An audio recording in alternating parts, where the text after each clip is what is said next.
coming next is Focus, and for this week Focus program, we look at security sector reform in the Somali regional states, and the Somali region is emerging from years of turmoil, and a new president, Mustefa Mohammed Omer, who was appointed last August, is overseeing a slew of reforms.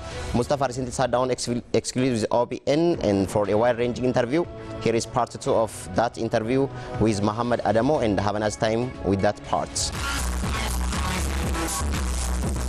The interviews that you gave to the media, but something that stood out to me, you've singled out 2 individuals, very specific individuals, at least according to this article, for the oppression of the Somali people over the last 2 decades. That is Abai Zahaye in the General Quarter. Was that your comment, first and foremost, and then maybe if you could talk to us why you singled out 2 people out of many that obviously enabled the previous administration? Well, I think the broader conversation was what happened in this region, and the fact that some individuals and some people were responsible for what happened here, including Abdillah, the regional president, but also people who sponsored him. I think that's a factual statement. Of course, we cannot. Things have happened here, bad things have happened here, and it wouldn't be fair to characterize the whole organization or whole region or whole people as perpetrators, supporters of this violence, or enablers of this violence. Ultimately, the backstop is with some individuals, those people who called the shot at that time. And I think I gave the interview in that framework. The idea was not to single out any individual, because that also will give the wrong impression that individuals were responsible and not the system. So I stand by the comments I made, which is that the Somali people in this region were brutalized, were murdered, were displaced, were killed. Anybody who wants to run away from this fact is not ready to accept, is not for a reform. Yes, I may be accused of being an activist for saying these things, or not. Maybe it may not be politically correct, but the point remains that we need to speak about what happened in this region in a louder voice. I think the federal government is not doing enough in terms of telling the story of repression and violence that took place in this country. I understand the reasons why. It's very delicate. But to the extent it's framed in a very good way, I don't think we have to shy away from apportioning blame to those who have done damage as part of the system. And I don't subscribe to the school of thought that says violence is committed by an organization or by ethnicity or by all. No. Violence was commonplace. So many people were killed from all ethnicities. The perpetrators are across all ethnicities. The victims are from all ethnicities. But at the end of the day, there are people who are sitting on a position of responsibility. And those people cannot hide under the name of collective leadership when the story of their actions is told.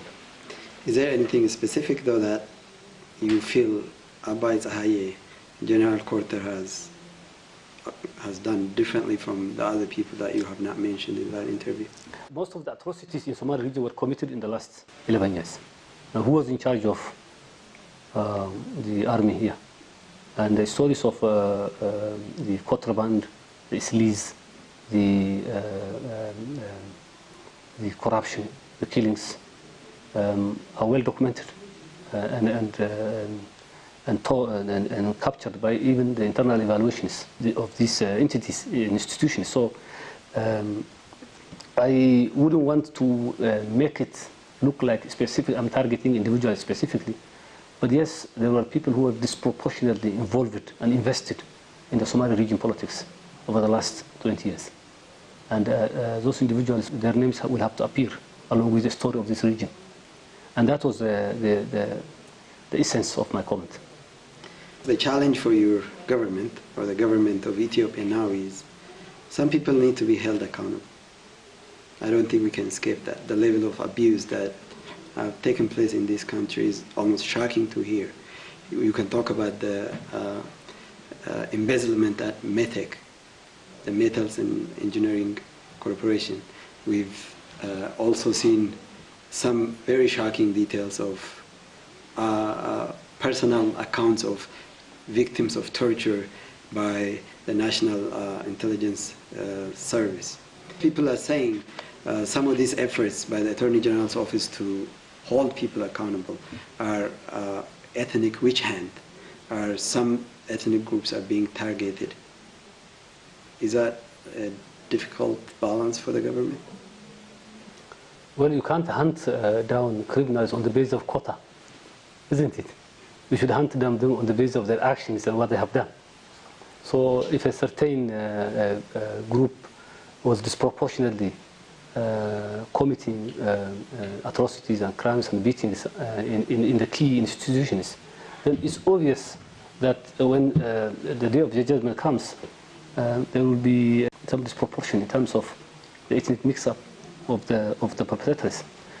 This is, I mean, as a general statement, not to point finger to anyone. But I don't buy the idea that this is ethnic witch hunt. I think the argument has to be, are these individuals who are being identified as criminals or who have been accused of committing these crimes, are they the people who have done these crimes or not? That is the basis of the discussion. And then we move into, are there others who have been left out?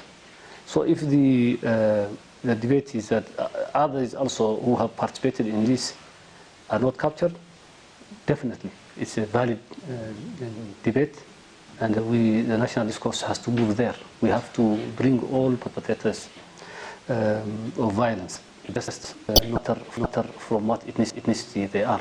So this is a legitimate argument.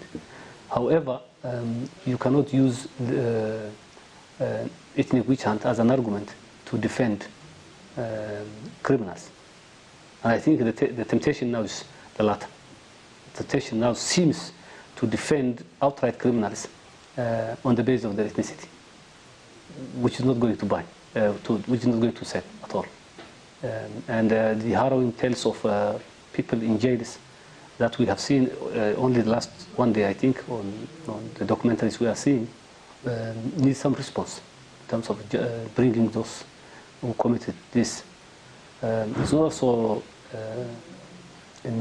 surprising that people who have been in position of power over the last 27 years in the key institutions, the institutions that in the military, intelligence and all, are the people who are now being hunted down.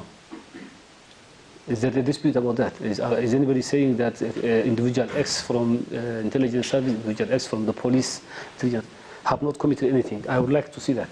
I don't think this is be the time for politicking and politicizing what's purely a legal matter. But if there's a shortcoming in the way this is done, then I think people should come up with facts and speak about the individuals they say have not been prosecuted and should have been prosecuted. I think law is not a matter of opinion in this sense. I think facts have to dictate who is going to be arrested and who is going to be asked, who is going to be prosecuted. Finally, have you met Abdi Ile? Now? Before or now? We are from the same town. We grew up together. So you know him? Very much. We are from the same village. We grew up together. As a matter of fact, the only academic certificate he got, I think, that I know of, before he became a president, later on he got money, is Management Institute, 1 year, open university, 1 year certificate. And as unseemly as it is, I recommended him and I took him there. So yes, we knew each other that much, having been from the same school and the same town. He's also from Redhapur. So the person you know and the person he has become, is he hard to reconcile? No, there's no difference. I knew him as a young man, and I've always seen him as a very troubled young man. So I was not surprised by his actions when he comes to position of power. As a matter of fact, the evidence is there that all of my friends have been telling this guy can turn dangerous. In 2004, we refused him a job or as a tax collector, as a finance, and I think this was finance and budget head of the office of the revenue, regional revenue office. I was part of a committee which was structuring the regional staff, the regional civil servants, and we declined him that position for some reasons to do with the certificates he brought, and the reaction from him was very revealing. He went ballistic and he did many things that shocked me. I mean, so many people were denied positions, but his reaction was very amazing. So he was from a single mother. He was raised by his mother. From the time I know, he was raised by his mother. He went through very abject poverty. As a young man, he had trouble with his mom, and knowing what I know from the background, I think that magnitude at the early age of experiences, the life experiences, has contributed to him getting where he is now. So I'm not very surprised. Yes. So of course, we've seen some statements from him that it's not all him. Someone put a gun to his head, forced him to oversee some of these human rights violations and the brutalization of the Somali people. So you don't buy that?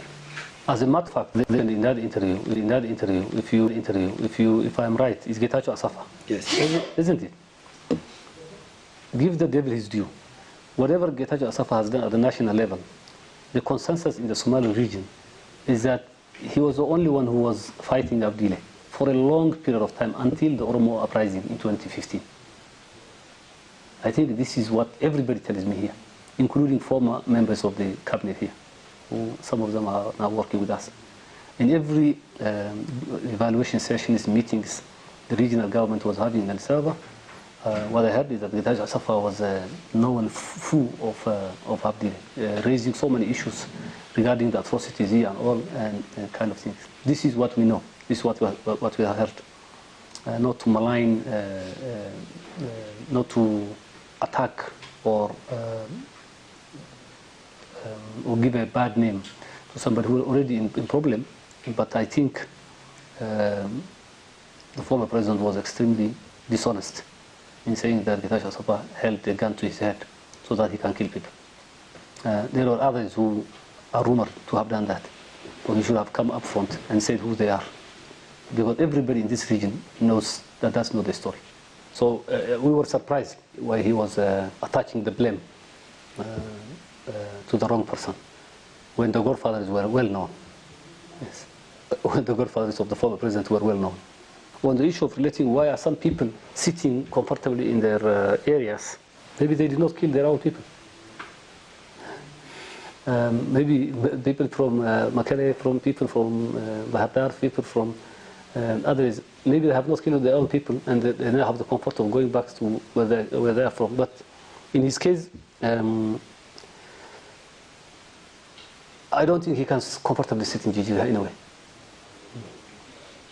Finally, do you think the Ethiopian justice system, the courts, are equipped, independent enough to deal with these very complex, very brutal cases of human rights abuses that have accumulated over years? My knowledge on the justice system is not much, but we can get the capacity that we need. It's a matter of willingness rather than ability. If we are willing and committed to see through this process of justice for victims, I think we can find the capacity. Thank you very much. Thank you. Thank you so much.